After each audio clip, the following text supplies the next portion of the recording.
اعوذ باللہ السمیع العلیم من الشیطان الرجیم، بسم اللہ الرحمن الرحیم۔ درس قرآن کا آغاز سورہ المومن کی آیت نمبر 61 سے ہو رہا ہے۔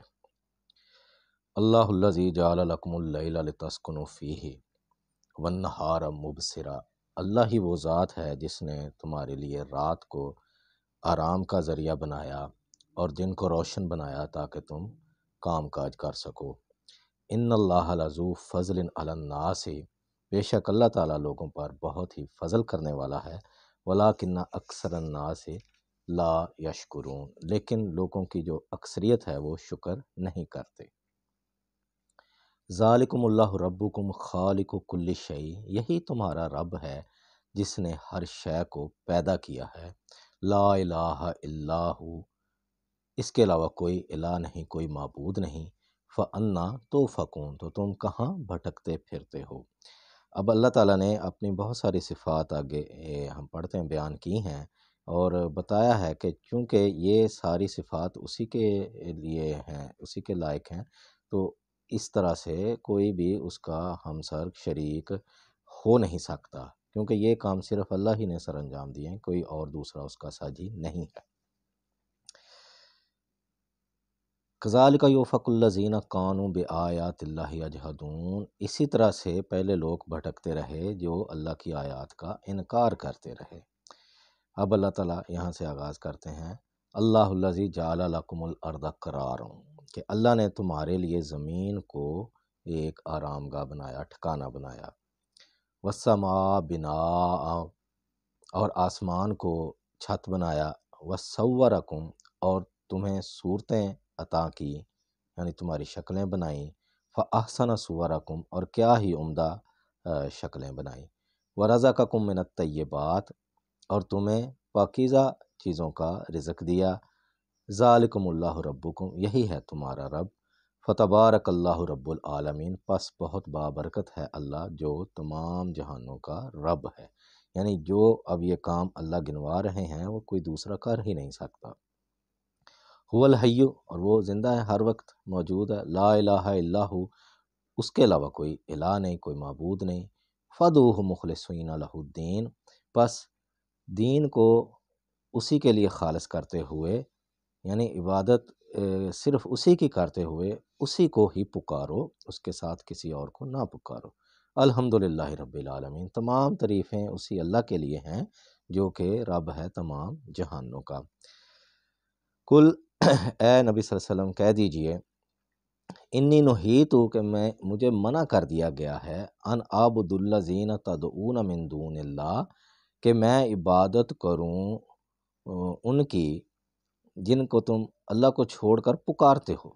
یعنی مشرکین بھی اپنی حاجات کے سلسلے میں مختلف طرح کی ہستیوں کو اور بتوں کو پکارا کرتے تھے، تو نبی صلی اللہ علیہ وسلم نے ان کو آگاہ کر دیا کہ مجھے یہ بالکل منع کر دیا گیا ہے، کس لیے؟ لما جانی البینات من ربی، کہ جب میرے رب کے ہاں سے میرے پاس واضح دلائل پہنچ گئے، یعنی دلیلیں آ گئی ہیں، تو اب مجھے منع کر دیا گیا ہے کہ بالکل بھی کسی اور کا نام نہیں لینا، اللہ کے ساتھ کسی کو نہیں پکارنا۔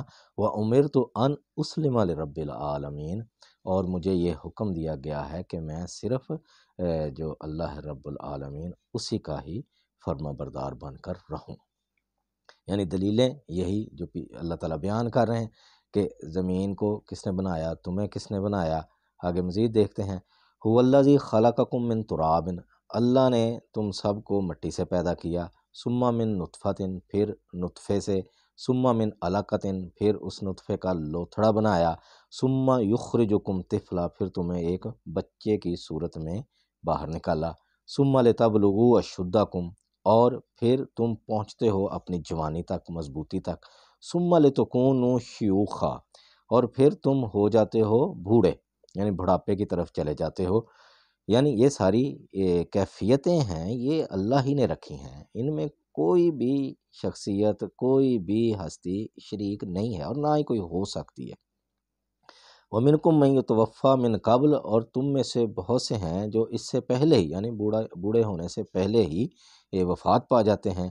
وَلِتَبْلُغُوا أَجَلًا مُّسَمًّى، اور اس طرح سے ایک مقررہ وقت تک یعنی کہ وہ زندہ رہتے ہیں۔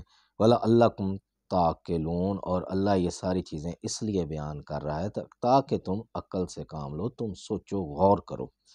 غور کیا کرنا ہے کہ یہی کہ جب ہر شے کا رجوع، ہر شے کی خلقت اللہ ہی کی طرف نسبت ہوتی ہے اس کی، تو پھر کسی دوسرے کا کس طرح سے حصہ ہو سکتا ہے اس میں؟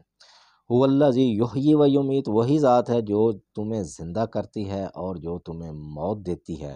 فَإِذَا قَضَىٰ أَمْرًا، پس جب اللہ کسی شے کے بنانے کا ارادہ کرتا ہے، فَإِنَّمَا يَقُولُ لَهُ كُن، تو اس کے لیے اسے کوئی ہماری طرح سے وہ فزیبلٹی یا پلاننگ نہیں کرنا پڑتی، وہ بس کہتا ہے کن فیکون، تو وہ کام ہو جاتا ہے۔ یہ ساری چیزیں، یہ سارے مراحل انسانی عقل سے بالا ہیں، اور یہ وہی ذات ہے جو اس قدر طاقت اور اس قدر قدرت رکھتی ہے اور اس تک کوئی پہنچ نہیں سکتا، اس لیے ان سارے معاملات میں کوئی شریک نہیں ہے، تو وہی ایک ذات ہے جو ساری دنیا کا نظام چلا رہی ہے، اس کے ساتھ کوئی شریک ہو نہیں سکتا۔ اسی لیے اللہ تعالی ہمیں یہ بتا رہے ہیں کہ صرف اسی کو ہی پکارو، اپنے حاجات میں، مشکلات میں اور معاملات میں جو بھی آپ کو تنگی ہے، مشکل ہے، رزق کی تنگی ہے اور روزگار کی تنگی ہے اور کسی طرح کے بھی مسائل ہیں، پریشانیاں، مصیبتیں، دنیا ہے، یہ سارا ساتھ ساتھ چلتا ہے، لیکن ہمارا جو ہے وہ جسے کہتے ہیں کہ یہ پیمانہ جو اللہ نے رکھا کہ آپ صرف اسی کو ہی پکاریں، اور وہ سنتا ہے، قبول کرتا ہے، وہ اسباب پیدا کر دیتا ہے، آپ کی مشکلات، آپ کی مصائب وہ کم کر دیتا ہے، اور وہی قوت رکھتا ہے۔ اس کے علاوہ باقی جو ہیں ہستیاں، وہ پچھلے زمانے میں گزر چکی ہیں اور ان کا اس دنیا کے ساتھ کوئی تعلق واسطہ رہا نہیں، نہ ہی وہ اس پر قادر ہیں کہ کچھ کر سکیں۔ تو اس لیے یہ اللہ تعالیٰ نے ہمیں بیان کیا ہے کہ شرک سے باز رہنا ہے اور خالص توحید پر قائم رہنا ہے، اور عبادت کو خالص کرتے ہوئے صرف اسی کو پکارنا ہے۔ تو یہ قرآن جیسے جیسے آپ پڑھتے جائیں گے تو یہ عقائد کی اصلاح کرتا ہے، ٹھیک ہے، اس میں یہ واضح دلائل ہیں توحید کے، تو اس کے ساتھ ہی یہ روشنی ہے، ہدایت ہے، اس میں شفا ہے، کیوں؟ جیسے ہی آپ یہ پڑھیں گے تو آپ یہ جو ہے شرکیہ اعمال، وہ کام وہ چھوڑتے جائیں گے، کیونکہ آپ کو پتہ اللہ نے تو یہ کہا ہے۔ تو اس لیے یہ اس کا پڑھنا اور سمجھ کر پڑھنا بہت ضروری ہے، اور اس کے ساتھ ہی ہماری ذمہ داری ہے کہ یہ اپنے اہل خانہ کو، بال بچوں کو بھی اس کی تعلیم دیں تاکہ وہ بھی اس کو سمجھ کر پڑھیں۔ تو اللہ سے دعا ہے کہ ہمیں صحیح معنوں میں سمجھنے کی اور اس پر عمل کی توفیق عطا فرمائے۔